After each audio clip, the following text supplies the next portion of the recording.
సారా జీవిత చరిత్ర. షారా అనే మాటకు రాజకుమారి అని అర్థం. నవ్వును బహుమతిగా పొందినటువంటి స్త్రీ ఈ సారా. ఆదికాండం 11వ అధ్యాయం 29వ వచనం ప్రకారం. అయితే సారాయి అని మనం చూస్తాం. సారాయి అనగా కులీనమైన, కలహప్రియమైన. అందుకే దేవుడు షారాయి పేరును షారాగా మార్చాడు. అబ్రహాము భార్య ఈ షారా. తెరహ్ యొక్క కోడలు. ఆదికాండం 11వ అధ్యాయం 30వ వచనం నుండి వీరి కుటుంబ ప్రస్తావన ఉంటుంది. ఈమె పేరు బైబిల్లో 61 సార్లు వ్రాయబడింది.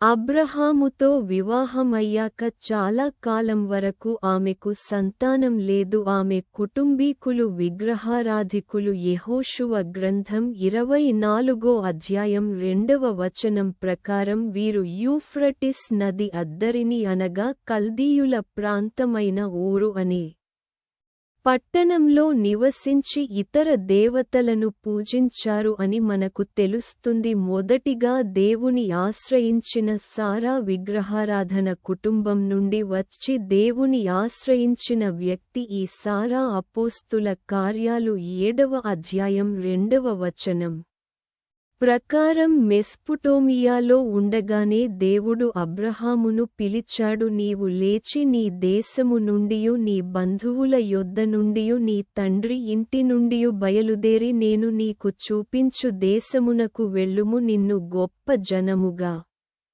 చేసి నిన్ను ఆశీర్వదించి నీ నామమును గొప్ప చేయుదును. నీవు ఆశీర్వాదముగా ఉంటావు. నిన్ను ఆశీర్వదించు వారిని ఆశీర్వదించెదను, నిన్ను దూషించు వారిని శపించెదను. భూమి యొక్క సమస్త వంశములు నీ యందు ఆశీర్వదించబడునని అబ్రహాముతో దేవుడు చెప్పాడు. అబ్రహాము పిలుపు విషయంలో తన భార్య అయిన షారా కూడా దేవుని పిలుపును విశ్వసించింది. అబ్రహాము ప్రత్యక్షంగా పిలువబడితే సారా పరోక్షంగా పిలువబడింది. దేవుని పిలుపునకు అబ్రహాము లోబడినట్లే సారా కూడా లోబడింది. దేవుని మాటకు లోబడాలని తీర్మానించుకుంది. అబ్రహాము దేవునికి సంపూర్ణంగా లోబడాలి అంటే సారా సహకారం చాలా అవసరం. తాను ఎరుగని దేవుని పిలుపును విశ్వసించి తాను ఆరాధించే విగ్రహారాధనను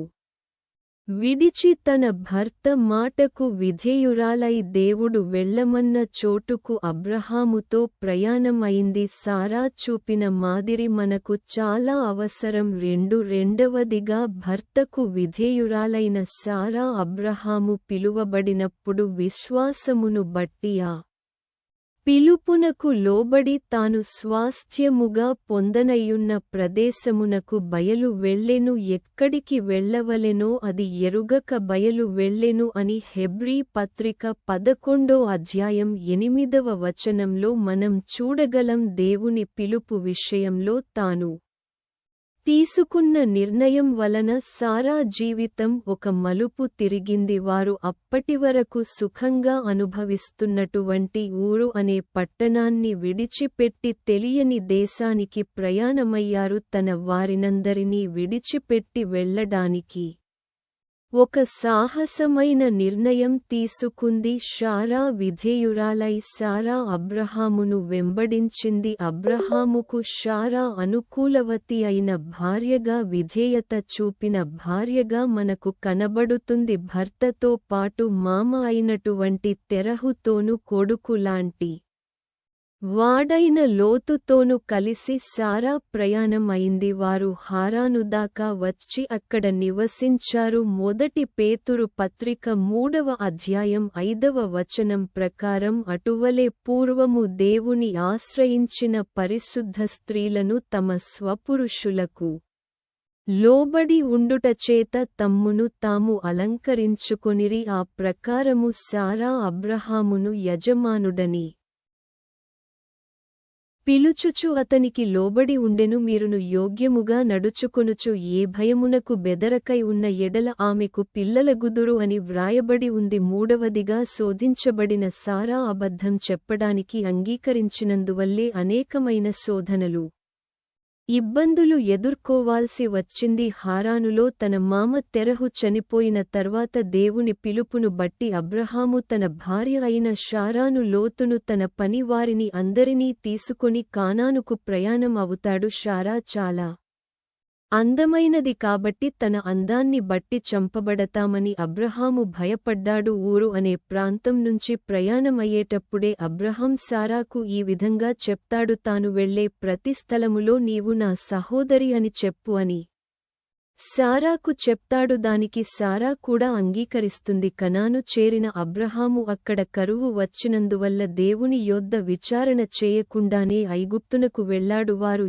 ఏ విషయంలో అయితే భయపడ్డారో అది ఐగుప్తులో వారికి జరిగింది. ఆమె అందగత్తె గనుక ఫరో ఇంటికి తీసుకురాబడింది. ఆ సమయంలో షారాను అబ్రహామును దేవుడు చాలా ప్రేమించాడు కాబట్టే సారాను బట్టి ఫరోను అతని ఇంటివారిని మహా వేదనలతో బాధించాడు. అందువల్ల ఫరో తెలుసుకొని భయపడి సారాను అబ్రహామునకు అప్పగించాడు. అదే తప్పును వారు గెరారు అనే ప్రాంతంలో కూడా చేశారు. వారు గెరారులో నివాసం ఉంటున్నప్పుడు ఆ ప్రాంత ప్రజలకు ఏమాత్రం దేవుని భయం లేదు కాబట్టి షారాను బట్టి అబ్రహామును చంపుతారేమో అని భయపడి నా సహోదరి అని చెప్పమంటాడు. గెరారు రాజైన అబీమెలెకు సారాను తన అంతఃపురానికి తీసుకొని వెళ్ళిపోతాడు. దేవుని భయము వలన ఆ రాజు సారాను ముట్టలేదు. దేవుడు అబీమెలెకునకు దర్శనం ఇచ్చి ఈ షారా అబ్రహాము భార్య, ఆమెను అతనికి అప్పగించమని దేవుడు అతనికి ఆజ్ఞాపిస్తాడు. ఆ భయము వలన అబీమెలెకు అబ్రహామును పిలిపించి షారాను అబ్రహామునకు ఇచ్చి ధనాన్ని ఇచ్చి దాసదాసీయులను ఇచ్చి దీవెన పొందుతాడు. దేవుని వాగ్దానాన్ని సందేహించిన